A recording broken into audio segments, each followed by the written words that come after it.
So when the Ebola outbreak happened in 2014, at a lot of the United States international airports, they checked people for fevers by using a non-contact infrared thermometer.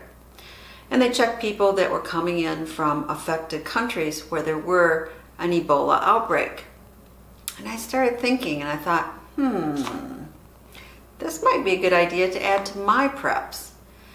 Not only in case of a pandemic, but also depending on what type of natural disaster could occur, disease often follows. And many of those diseases, one of the telltale signs is a fever. Well, naturally, the main advantage of a infrared thermometer is that it is non-contact, therefore less likely to spread disease in some type of outbreak. A traditional digital thermometer, unless you use a sleeve, there's like a little protective sleeve that you can put on it and then throw it away after each use. You have to make sure you sanitize that thermometer after each use. And to do that, you want to wash it in soapy water, dry it, and then it's a good idea to wipe it with an alcohol rub. Well, with a non-contact infrared thermometer, you don't have to do that. So I thought, great idea. I'm going to add this to my preps. I did wonder though, how accurate are these non-contact infrared temporal thermometers? So I did a little research, and it was really hard to get a definitive answer because it really depends on what brand you're using, the user's technique, was it duplicated each time, and a variety of other factors. So what I found is it's probably good enough. So I bought this model, the Dr. Madre, and it was about $29.99, I think, on Amazon. And let me tell you what I liked about it. First off, the little case that it comes in I think is very nice because it keeps the batteries right here so you keep them separate, but it's with your thermometer himself. And here's the thermometer, see? Very small. And the neat thing about this thermometer is it even speaks to you, yes, in either English or Spanish. When you do the reading, it tells you the reading out loud. Now, if you don't want that, you can turn that off. But it's kind of nice, and I think kids get a real kick out of it. It also has a setting that you can change on the side so it can take the ambient temperature of the room. And it will keep the last 12 readings so you can compare and see if your child's maybe fever is higher than before or lower or the same. I should also mention that it comes with a 2-year warranty and a 30-day money-back guarantee, which is pretty good. Try to take your temperature. Okay. Please measure. Your body temperature is 98.5 Fahrenheit degrees. Oh, that's good. Please measure. Should we try it one more time? Okay, ready?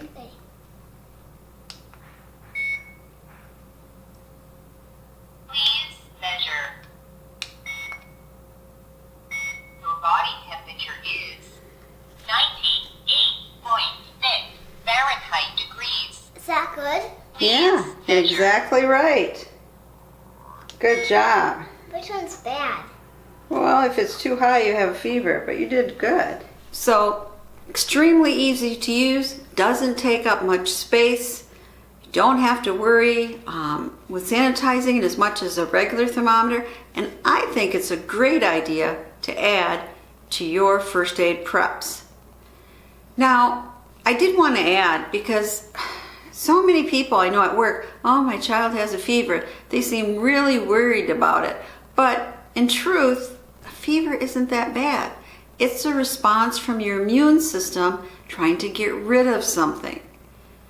And so sometimes it's better just to let a fever run its course unless the child is in too much distress. I found this excellent site at Seattle Children's Organization. It's the hospital there.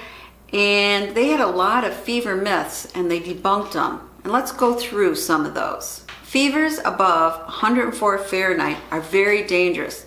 They can cause brain damage. Really?